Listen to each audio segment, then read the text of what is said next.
So today we're going to be going through the different types of pectoral muscles that you can be challenging with the Keiser machine.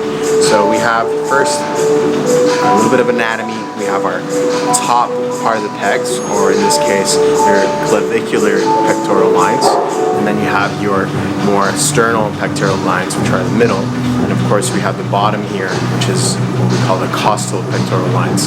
So by deviating or changing the angles, we can focus on these pectoral lines more easily. So number one is going to be making sure that you're thinking on which muscle, which part of the muscle you want to be focused during the exercise, so that you have the proper setup. You're not going to work on, let's say, your sternal fibers if you're having an inclined position here. We're going to really focus on, in this case, top fibers.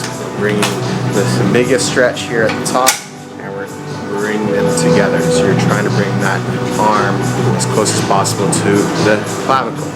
And when you're working on, let's say, the upper pecs, we're going to work on bringing that bicep towards your sternum and bringing that costal line to be a bit tighter. And when you're bringing your arms to the middle, it's going to be focused more on the middle part of the muscle. So let's focus on those types of training so that we can really isolate the different muscles. So back to the arm position of the cable.